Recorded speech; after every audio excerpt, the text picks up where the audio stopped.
Selamat datang kembali di channel kita.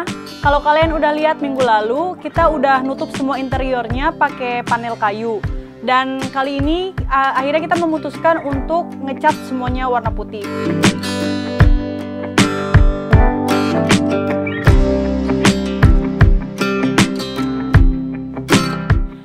Kenapa kita mau ngecat warna putih? Karena dengan space kecil yang kita punya di dalam mobil ini, kita nggak mau nanti rasanya kayak terlalu kecil gitu ya, tinggal di dalam camper. Terus ya udahlah, dengan warna putih ini nuansanya akan lebih lebar, lebih tinggi. Jadi kita memutuskan untuk ngecat pakai warna putih. Untuk catnya sendiri, kita itu kemarin udah sempat beli cat yang kayak gini yang kecil, 500 mili.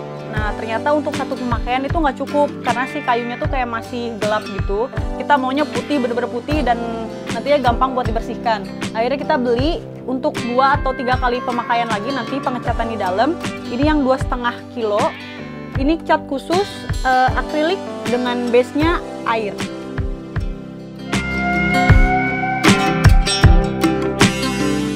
Sebenarnya kita suka dengan warna kayu kayak gini, lebih natural. Cuman dengan space yang kecil ini bakalan lebih kerasa kayak kita tuh sempit banget tempatnya. Dan ini tuh lebih gampang buat kotor. Jadi kalau ini sekarang kalau kita kotor nanti bisa langsung dicuci pakai air, udah bisa bersih lagi.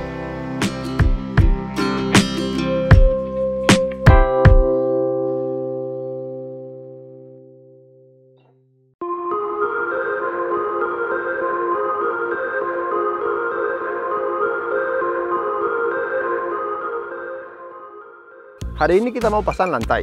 Kita sudah tanya di Instagram apa yang lebih bagus dari pakai vinil atau pakai parke. Jadi kita pilih vinil ini ukuran 2 meter ke 3 meter setengah. Kira-kira berat kira-kira 12 kilo.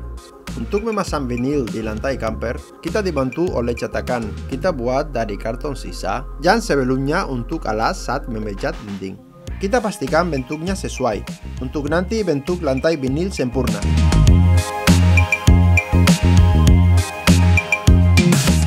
Setelah dapat bentuk cetakan lantai dengan area yang terbatas, kita bentangkan si vinil. Kita taruh cetakan di atas vinil dan kita gambar dengan spidol. Sekarang lantai vinil kita sudah siap untuk dipotong.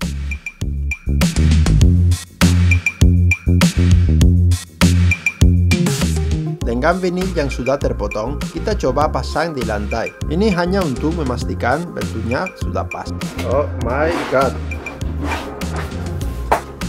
super bonito, super bonito.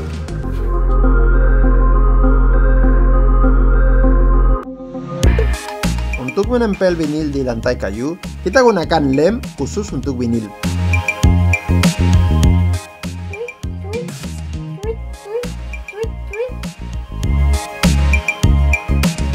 Setelah semua merata, saatnya kita pasang vinil di camper. Voila, hasilnya sangat memuaskan.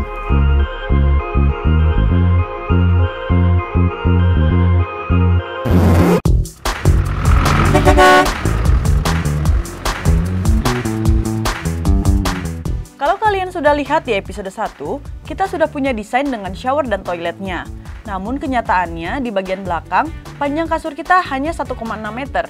Dan itu sangat bikin kita pusing, karena pastinya akan tidak nyaman untuk istirahat. Jadi kita putuskan untuk menghilangkan shower dan toilet demi memiliki kasur yang panjangnya 1,75 meter. Jadi inilah desain terbaru kita. Ini adalah layout siang hari. Kita ada area meja untuk makan dan bekerja. Dapurnya juga agak lebih besar. Kemudian, kita juga buat beberapa drawer untuk menyimpan perlengkapan kita. Cukup luas dengan sistem sliding. Dan di bawah kursi ini ada kulkas juga. Kemudian kasurnya untuk malam hari bisa diperpanjang hingga 1,75 meter. Terus di mana toiletnya? Di Spanyol sendiri, toilet umum ada di setiap tempat. Dan untuk shower, kita rencananya akan ngecamp di area camping, jadi ada air panas. Dan kita juga akan buat shower darurat yang nantinya akan kita tunjukkan ke kalian. Sekarang yang berikutnya adalah kita mau bikin daerah dapur. Sebelumnya kita udah berencana mau bikin sama kita sendiri. Terus kita ke toko material, ngitung semua bahan-bahannya, ternyata harganya dengan plywood marine itu mahal banget. Udah gitu kita ke beberapa tempat yang membuat furnitur di camper juga dan minta harganya dengan desain yang kita punya.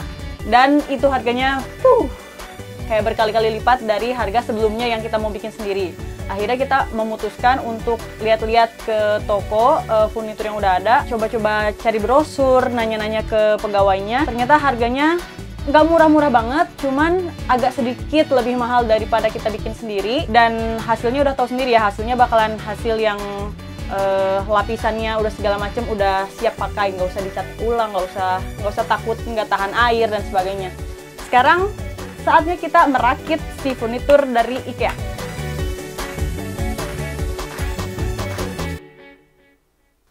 Ini yang 40x40. Ininya struktur. Ini ada lalala, ini kayak gini pannya. Udah lengkap ya, kalian tinggal pasang. Lagi sudut-sudutnya.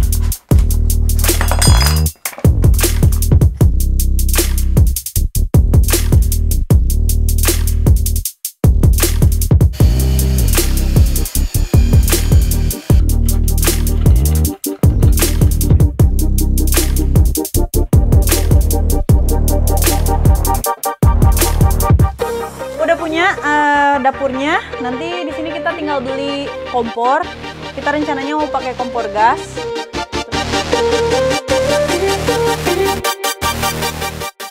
Untuk lanjut di bagian dapurnya, kita udah beli 2 ukuran kayu.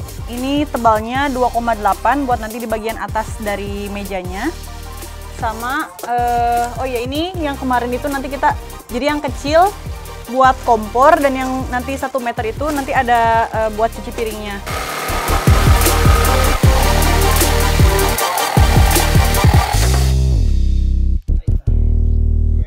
Bagus.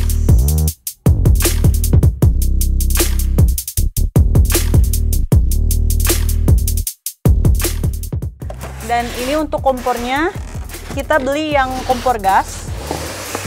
Walaupun nanti kita ada listrik, tapi kita mau masak pakai gas.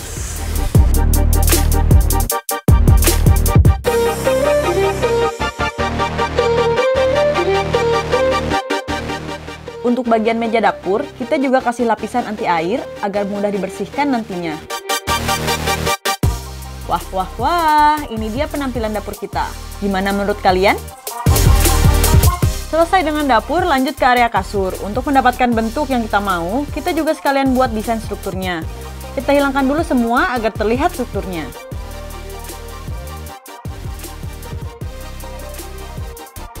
Nah, ini dia yang kita harus buat sekarang. Kita beli dulu kayu yang dibutuhkan, dan sekarang kita baru sadar, untuk memotong kayu ini, kita membutuhkan alat khusus. Jadi langsung aja kita ke toko material lagi buat beli alatnya.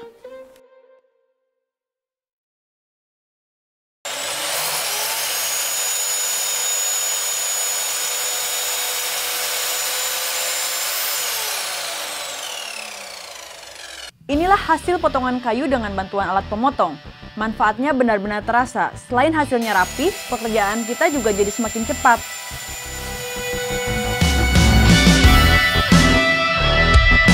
Oke, kita potong dulu semua kayu yang sudah kita ukur. Setelah itu, barulah kita rakit modul strukturnya untuk kasur kita. Ini kita pakai baut-baut dan juga lem agar sambungannya makin kuat.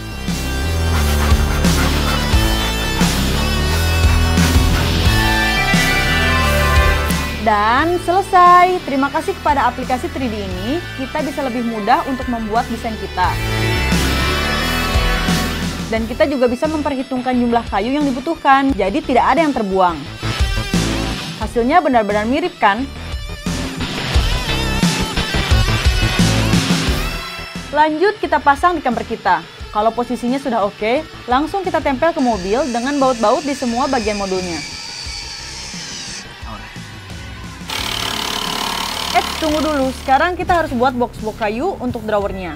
Kita pakai plywood marine dengan ketebalan 1 cm dan boxnya sendiri panjangnya hingga 1 meter. Kita pakai sistem geser dengan rel besi untuk memanfaatkan ruang di bawah kasur.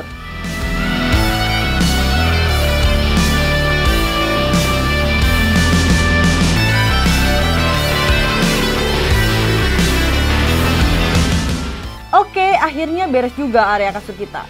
Bagaimana menurut kalian? Sudah mirip seperti di desain kita kan? Setelah lebih dari 2 minggu, akhirnya kita udah selesai buat bikin furnitur di bagian belakangnya. Ini aku mau ngasih lihat dulu, kurang lebih seperti desain kita sebelumnya. Ini di sini kita mau nyimpan kulkas. Di sini ada space buat kulkas. Sekalian sofa. Ini ada juga buat ada drawer di sini buat nyimpen. Ini ada 1 meter ya, ukurannya 40 ke 1 meter. Terus bagian bawah sama lumayan besar. Ini buat keperluan kita kalau misalnya nanti harus nyimpen banyak barang. Di sini nggak ada karena nanti di sini di bawahnya ada bagian buat penyimpanan si surfboard. Jadi kita nggak pakai. Terus di sini juga ada beberapa box-box sisa-sisa yang bisa nantinya kita pakai juga, memanfaatkan ruang kecil untuk menyimpan segala hal. Untuk mejanya sendiri ini kayak gini, sliding. Ini kelihatannya cantik ya, kelihatannya super simple. Kamu bisa nyimpen meja di bawah kasur, tapi yang paling kita nggak suka adalah kekuatan dari si mejanya itu sendiri. Jadi si cantilevernya ini terlalu panjang. Jadi ini sebenarnya meja ini ukuran yang kita butuhkan karena nanti bukan cuman laptopnya, tapi ada juga mouse-nya kan. Jadi kalau misalnya segini, oke, dia stabil. Tapi untuk lagi kayak gini nggak bisa. Jadi sekarang kita harus cari ide gimana caranya biar dia stabil. Nggak kayak gini nih. Kita nggak suka kayak gini. Cantik di foto tapi kenyataannya nggak bagus. Terus aku mau liatin gimana sih kasurnya itu sendiri ya, luasnya. Jadi nanti kita punya extend kayak gini, tinggal di slide. Nah ini sekarang ukurannya 162 ke 175. Jadi untuk kasur dapat kasur yang lumayan besar. Video minggu ini sampai di sini dulu. Terima kasih sudah menyaksikan dan jangan lupa subscribe ya. Semoga minggu depan kita sudah bisa selesai untuk video solar panelnya. Tolong sabar menunggu, sampai jumpa minggu depan di video kita selanjutnya. Dah!